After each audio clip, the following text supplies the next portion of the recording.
system that's moving into the country. So if it's a tropical cyclone, that can be detected. We have Doppler radars now. Right now we have 8 operating. It can detect yung rainfall intensity as well as yung wind, ano? And then as you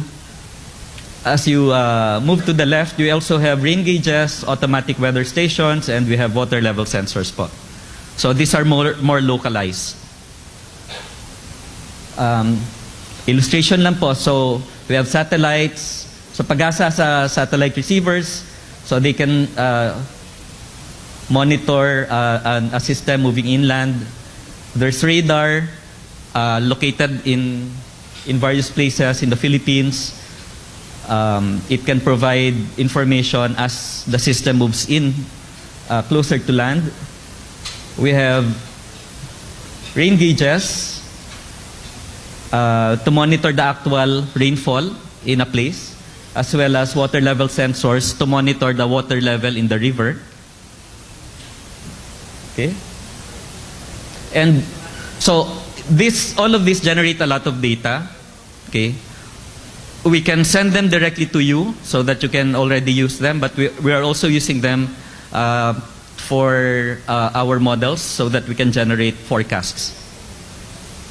Okay? But, you know, so this is just the start. Yung how this is used, that's up to you. Parang ganon. So that's why we're saying no, it's not a silver bullet. We should be doing our share, okay, to be able to use this information. So ito po yung right now our main channel is the website. I hope you visited this. Very quickly, yan po, there are various views. And then my tools, you can go to the upper left and enter your address para you can go directly to that particular place that you're interested in. You can get probability of rain. You can get flood maps of previous events.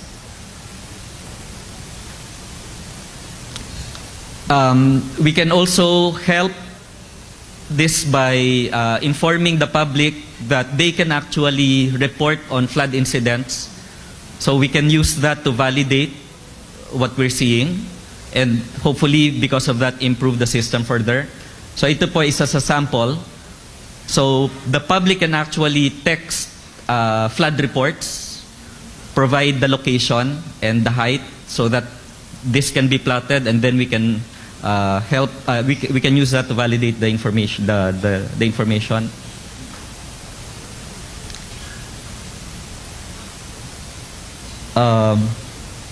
And ito po is an example, an actual example of what we have for Metro Marikina River.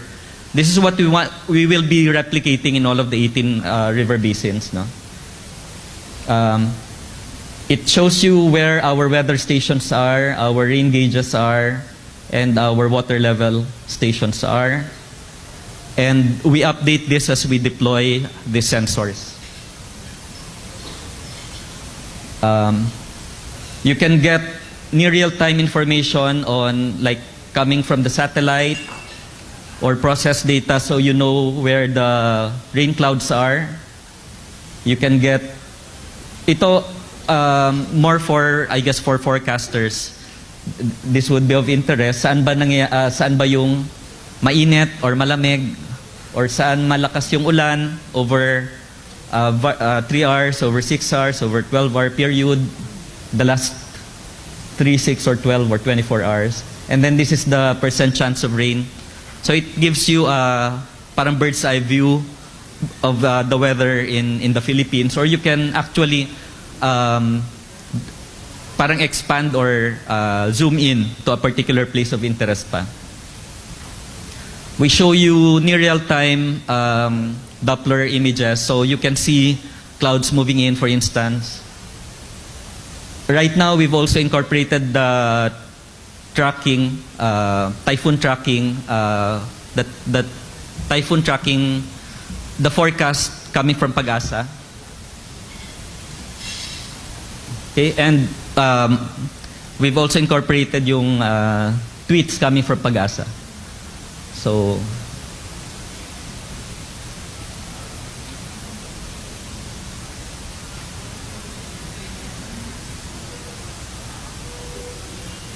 ayan po. So, you can see here, this is running. So, yung may mga, alam ko may mga tao na minsan ito lang tinitingnan. Parang nakakaaliw. How the weather develops, no? If you will notice, this is the eye of the, I think this is a microcyclone yung nangyari nung habagat. Na very short lang, I think it was over an 8-hour period na nag-develop over Manila Bay, pumasok sa Metro Manila. So nagulantang yung mga tao, but may bagyo ba? Ang lakas ng ulan at saka yung hangin. So nakita siya dyan. Oops, sorry. Oh.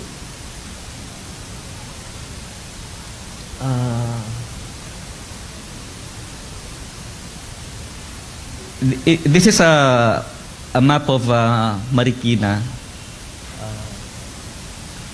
Nakikita niyo po ito?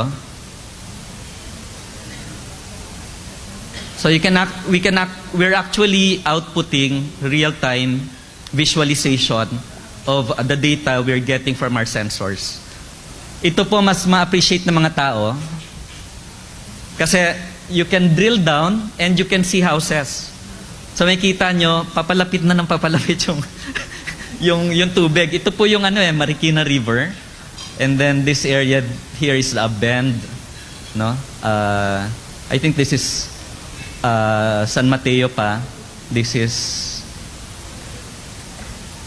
Philinvest. Anyway, so makikita nyo po nagsispread yung tubig na dito. So this is the level of detail that we are producing right now because we have high accuracy maps of Metro Manila. Because of what we will be doing, we can do this now for the whole country. And as I mentioned, we're focusing on initially on the 18 major river basins. So this is actual coming from the actual data, and we're visualizing it para mas ma-appreciate. Kasi mahirap yung numbers lang, like. Okay. So ito po, makikita niyo yung over time. Habagat po ito. Okay, this graph is, ito po yung rainfall. Every 10 minutes we're getting rainfall data from this particular sensor in the mountain above Marikina. And this is the level of the water in a particular point along the river. So, makikita nyo po may lag time eh. Kasi yung rainfall gauge, yung rain gauge nasa bundok. So, it takes time for the water to go down the river. And then, you can see that as a rise in the water level in the river. So, ito po is in millimeters. So this is millimeters of rainfall every 10 minutes. And this is in meters. So that's the water level height in the river. Ito po yung siguro mas malaking picture. All of these pins represent a sensor in this place.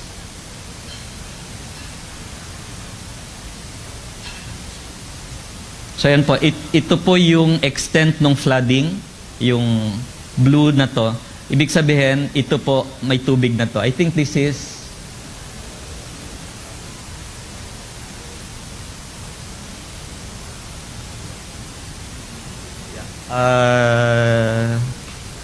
ito yung sa anong subdivision yan? Provident Village. So yan po yung yung baha during that time.